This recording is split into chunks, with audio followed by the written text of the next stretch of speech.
guys, how's it going? Caitlin here, and welcome to my kitchen, which is kind of a bit of a gong show disaster at the moment, but that's okay, we're going with it. Some days the best you have to give is the best you got to give, so we're going with that. What is on the menu this week? What are we preparing for? We are going to have Marry Me chicken, turkey cranberry sandwiches, pancakes, because breakfast in the evening is always fun. Raspberry spinach salad, and we're ending the week with pulled pork, which should give you plenty of leftovers to go through the weekend for your busy days. And heck, you can freeze some of that pulled pork if you want to for a rainy day when you don't want to do something else. All right, as always, have a nice sharp knife handy and a cutting board, and we'll just get right to it. So I am actually going to start with chopping up sun-dried tomatoes for the Marry Me chicken. I like this brand, Aurora, because it has very few ingredients. The only ingredients are sun-dried tomatoes and salt. It doesn't get any easier than that. So you only have to chop up a third of them. I gotta chop up the whole thing because I can't think of one time in my life where I was like, you know what? I want whole slabs of sun-dried tomato. No, you always want it to be broken up into little bits. So I'm just gonna do myself that little courtesy, that little bit of love, that little favor right now, and I'm just gonna chop them all up.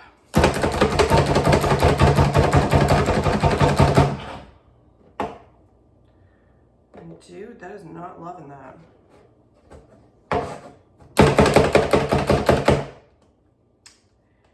Nope, that is not loving that at all. Okay, so food chopper does not work well for sun-dried tomato. This may drastically change my motivation level when it comes to chopping up any more than a third of a cup. So my motivation level is very much determined by the tools at my disposal. You know what? I'm just gonna jump ship on this here for just 1 second, and I'm gonna start with part of prep step number 3, which is cooking turkey. Okay? So you can cook your turkey and your bacon. Currently, I don't have the bacon, but if you had it, you could start it on a pot at the same time. I'm just throwing some water in there. I'm cooking my turkey just in my Instant Pot, or this one, I guess it's called the Deluxe Multi-Cooker, whatever, it's a pressure cooker. And if you are not yet into pressure cookers, because I know before you use a pressure cooker, it's always a concern that there's gonna be an earth-shattering kaboom. And there won't be. I'm pretty sure there's kind of a safety feature on it that a valve kind of would pop before anything would actually explode. So it's really not something that you have to be worried about. But the only earth-shattering kaboom that you are ever going to get from a pressure cooker is the earth-shattering kaboom of your head exploding and how much time you save on just little tasks. This is where I make my rice. You can make slow-cooked meals instead of 8 hours in a slow cooker, 30 minutes in the Instant Pot. They're magic. So I'm just throwing some salt on my turkey.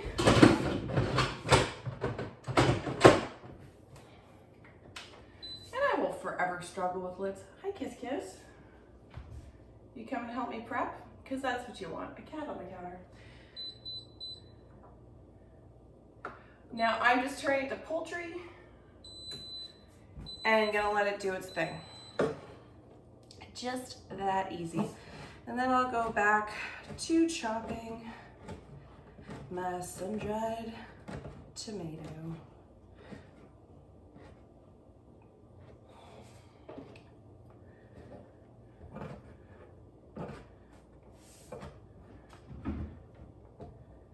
Man, I could see why the chopper wouldn't do this. It's feels like the beef jerky of the fruit or vegetable world. Tomato's a fruit, isn't it? Oh. whatever it is.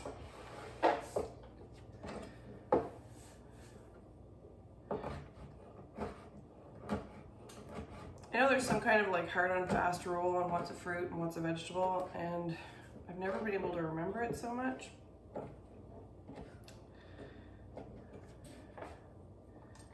I only know that both are good for you. So I mean, that's nice to remember.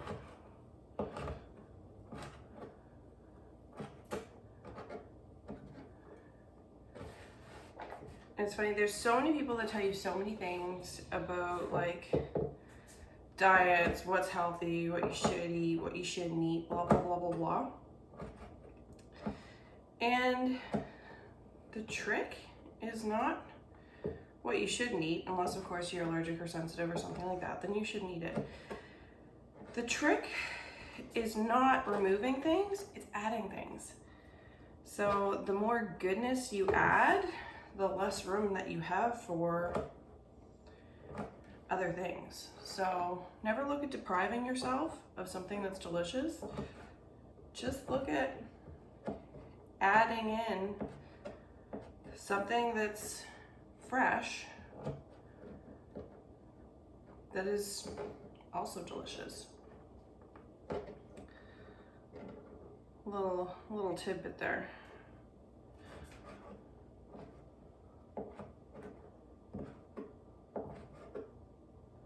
Because there's so much food to enjoy. Like, gotta be able to enjoy it, right? Okay, gonna start stacking my little cup there.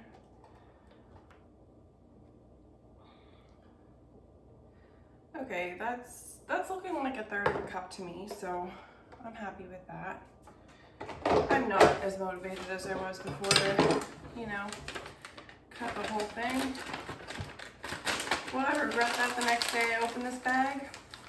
Perhaps.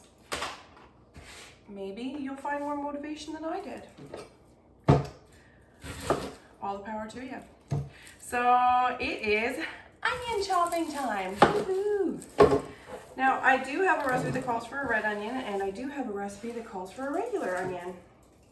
And I am just going to chop up a full red onion and use red onion in the recipe that calls for regular. Because I'm a rebel like that. No, it's adapting things just a little bit, right? Like, it makes more sense for me just to process one onion than it does for two. If you're an absolute stickler and you want to stick with it and go for 2 onions, you go right ahead, because odds are you will find a use for any leftover onion. Onion is one of those things that's very easy to incorporate into dishes. Heck, you could add a little more in if you're a real fan of onion. And of course, if you hate onion, don't put it in something. Find something else to use instead.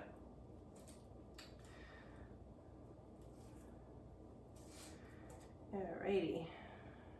So, I am just going to chop up this whole thing after I get it skinned, which is apparently a process.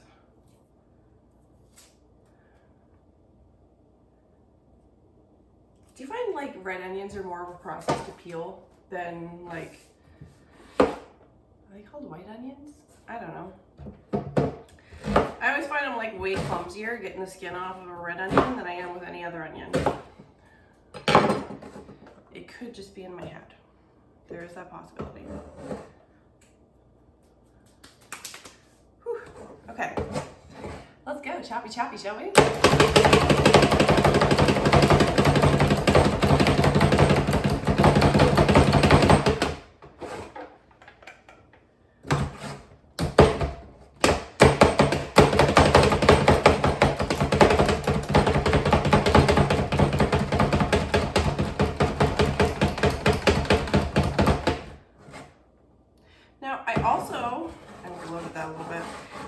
Shallot in some recipes this week. If you want to use red onion instead of the shallot, you could do that as well. I do like shallots because they just have a little bit of a lighter flavor.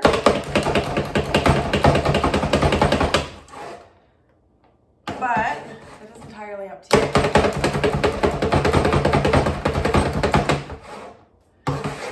If the red onion is there, it's available, and you don't want to put the effort into the shallot, go right ahead.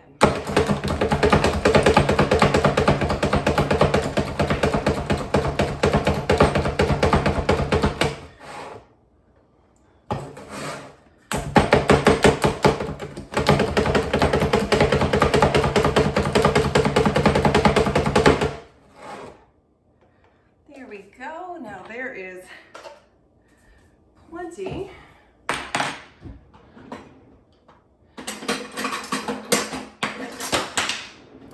I'll just throw everything onto the floor there. Plenty of red onion to go for my recipes this week. Whew. Here we go. I'm just gonna throw that in that prep container. And if you're jealous of my fancy cutting board with pockets, you should be. Every cutting board should have pockets. Okay. What are we on to next?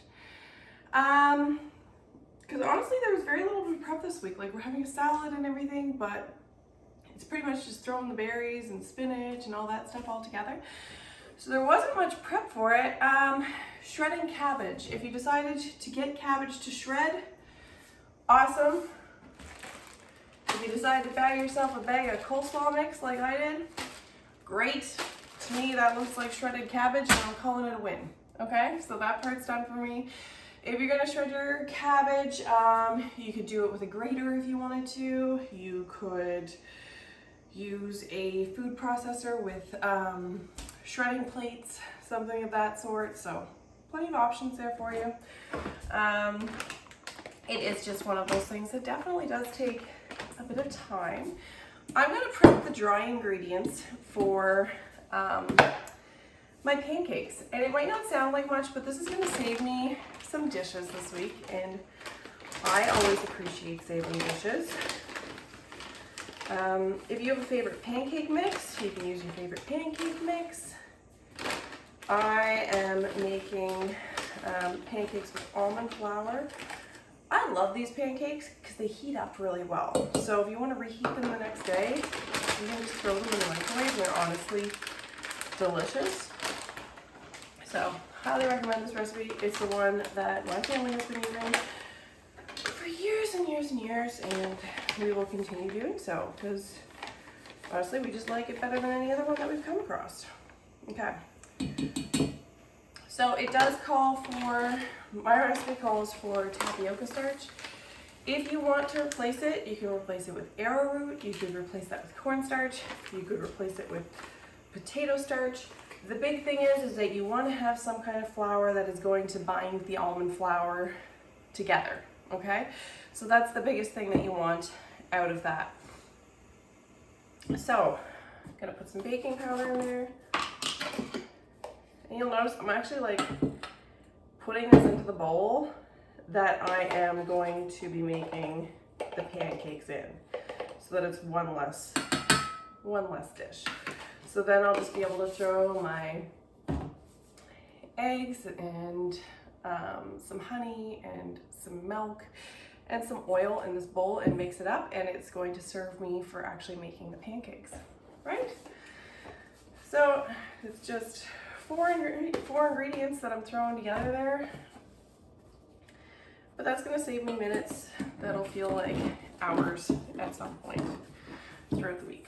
So I'm just gonna, get that the old mix, and my pancakes are like mostly ready. It's just gonna be 4 ingredients that'll be going in with that. So last thing that I'm going to do is I'm going to grate some Parmesan cheese for the marinade chicken. Now you could use already grated Parmesan cheese if you wanted to. If you get Parmesan like this, you do have, what you doing there? You do have less ingredients, and it tends to melt better into your recipe.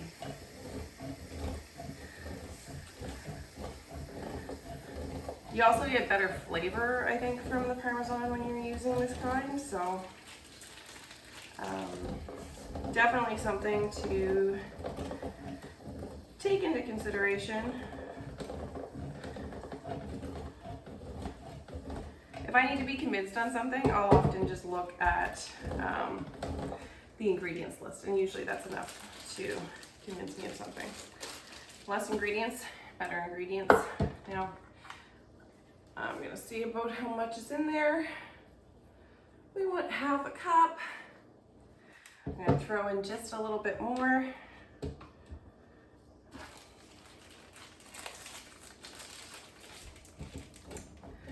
Love to know what recipe you're excited for this week. Like, I find there's always, you know, you look at a week and you're like, okay, yeah, that'll be fine. But then you look at one recipe and you're like, oh yeah, that's gonna be the night.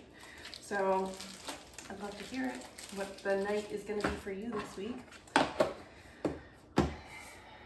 And there we are. We have officially saved ourselves a little time, energy, and dishes throughout the week.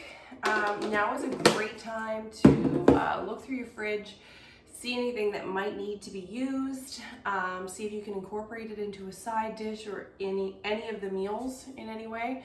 If you have vegetables that are about to go bad, you can really like chop those up real fine, sneak them into something. Or you can put them in the freezer and then you can sneak things into like smoothies, future meals, etc. So anyway, I will chat with you guys soon. Thank you so much. Hope you're ready for a good week, and I will see you next week for another prep day. Bye-bye.